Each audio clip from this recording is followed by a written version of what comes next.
Halo, assalamualaikum warahmatullahi wabarakatuh. Ohayo gozaimasu minasang, selamat pagi semuanya. Jadi pagi ini sambil berangkat kerja kita nyari sarapan, karena memang susahnya nyari sarapan di Jepang, termasuk di pedesaan Jepang ini. Bukan susah sih, kayak nyari sarapan tuh kayak harus ke minimarket, jadi nggak ada yang namanya yang jualan nasi uduk atau tukang bubur. Sekarang baru jam 7:20 sambil berangkat kerja, kebetulan belum sarapan. Kita nyari sarapan dulu, apakah ada yang jualan di pinggir jalan nasi uduk. Kenceng banget nih bawa mobil belakang. Ini walaupun di gang sempit seperti ini kenceng banget ya bawa mobil, karena mereka percaya karena di sini itu nggak ada anak-anak kecil yang main di pinggir jalan. Adapun nenek-nenek ini seperti ini ya, dia tetap langsung melimpir ke pinggir barusan karena udah tahu takut kenceng banget. Seperti ini suasana pagi di pedesaan Jepang, sunyi sepi. Memang betahnya tinggal di Jepang itu seperti ini, tinggal di negara yang mayoritas tidak mengurusi hidup orang lain, fokus kepada hidup dirinya sendiri, tidak ada ya, introvert, negara introvert kalau orang-orang bilang. Nih ya seperti ini orang-orang nyari sarapan di sini, di minimarket atau bisa disebut kombini Lawson. Ada apa aja? Yuk kita lihat. Teman-teman, bahas sedikit tentang kombini. Jadi kalau kombini di Jepang itu parkiran lebih gede daripada tempat jualannya. Maksudnya tempat minimarketnya. Kita masuk.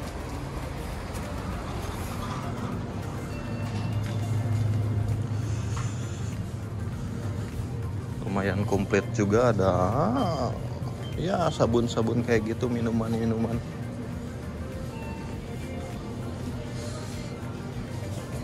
Gimana ya? Di sini kali.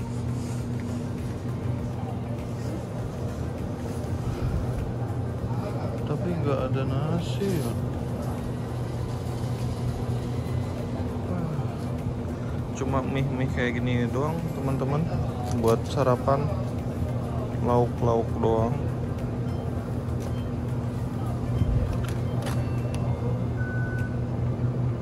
Ini 599 yen atau 62.000.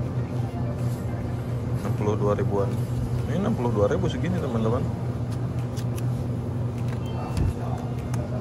Ini sama, ini 50.000. Ini kayaknya daging babi atau daging ayam ya. Oh, ini daging babi. Ini sekecil ini aja 30.000. Makanya sesuai hidup di Jepang itu. Biasanya ada nasi di sini. Tapi nggak ada nasi ya. Sayang sekali nggak ada nasi. Tapi pengennya saya makan nasi. Begini nyari sarapan ya di sini, di minimarket. Ada sayur-sayuran juga yang jual sayur seperti ini.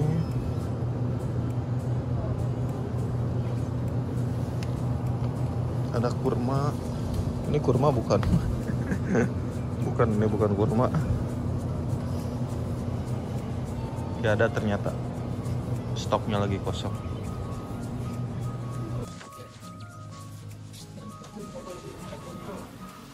Jadi nggak ada nasi, jadi pengennya soalnya saya kalau di Indonesia udah biasa pagi-pagi itu makan nasi. Jadi kita nyari pinggir jalan aja. Kalau masalah nyari makan mah gampangan di Indonesia. Kita mau bubur tinggal keluar ada, kita mau nasi goreng tinggal keluar ada. Kalau di sini susahnya begini, kalau udah lapar ya udah susah nyari makan. Terus seperti apa makan di Jepang? Ya kami biasanya nyetok sayuran gitu. Nyetok sayuran belanja itu seminggu sekali. Setiap Sabtu atau Minggu kami belanja, ya masak sendiri di rumah. Tetapi kalau malas masak, nyari sarapan ya paling ke kombini.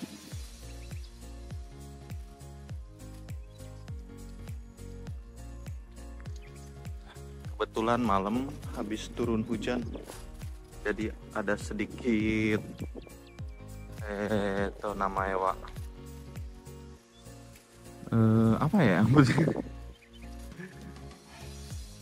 Ada sedikit kabut yang turun.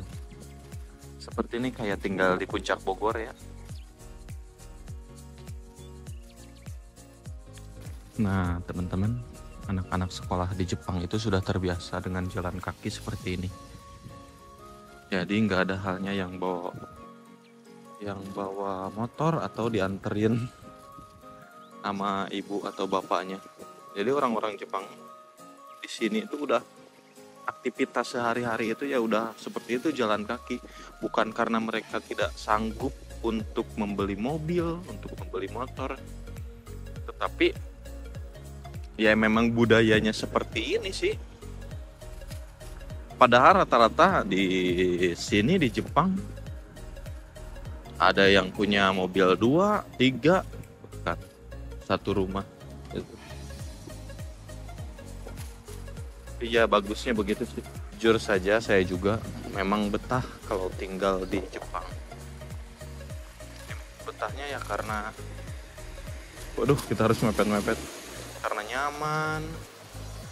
nyamannya ya karena saya nggak terlalu suka keramaian sih. Jadi pas banget buat temen-temen yang tidak suka keramaian, ketenangan. Maksudnya yang suka ketenangan, tidak suka keramaian, tidak suka berisik, ya kesini ke Jepang. Gampang kok kerja di Jepang. Yang penting kalian mampu menguasai bahasa, JLPT, ikutan JLPT ujian, terus mengikuti daftar SSW. Setelah keliling beberapa menit, tidak menemukan warteg di pinggir jalan. Nah, teman-teman, kalau di Indonesia ada gak yang jualan rokok seperti ini? Ini kan jualan tabako itu rokok. Di sini tinggal mencet harganya berapa. Nah, ada variasi, ada yang ya rata-rata 60 ribuan sih. 60-50 ribuan. Sama tempat air seperti ini kalian pasti sering nemukan. Kalau di Indonesia aman gak ya kira-kira?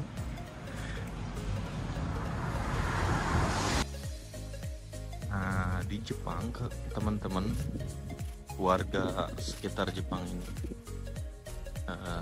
katanya tidak kenal dengan namanya tetangga. Jadi antara rumah samping dengan rumah samping itu ya hanya kenal, sebatas kenal aja. Tidak sampai setiap hari Sabtu atau Minggu botram bareng, makan bareng, ya itu kan budaya di Indonesia seperti itu.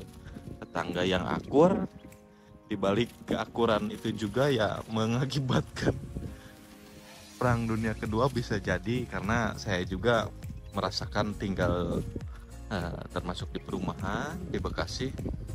Ya minusnya seperti itu sih, dekat dengan tetangga bukannya akur, tapi ada juga yang gak akurnya.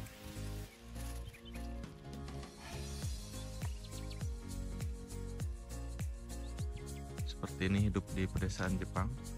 Ada motor keren. Makanan di Jepang itu mahal sekali. Sekedar bento set di convenience store aja harganya 500 sampai dengan 650 yen, yang kalau dikonversi ke rupiah adalah 60 sampai dengan 80 ribu rupiah per porsi. Padahal isinya ya biasa saja dan rasa juga standar. Jangan tanya kalau harga makanan di restoran. paling murah bisa mencapai Rp150.000 per porsi. Jiwa emak-emak saya merasa terusik mendengar harga makanan yang begitu mahal. Kalau sekali dua kali sih nggak apa-apa. Ini kan bisa berkali-kali, bisa bangkrut dong kalau makan di luar terus. 3 kali sehari pula. Dengan mempertimbangkan biaya makanan yang cukup mahal tersebut, saya memilih untuk masak makanan di rumah sebelum berangkat kerja dan sesudah pulang kerja. Nah teman-teman, kira-kira seperti itu susahnya nyari makan di pedesaan Jepang. Sampai sini dulu videonya. Jangan lupa like, comment, dan subscribe. Assalamualaikum warahmatullahi wabarakatuh.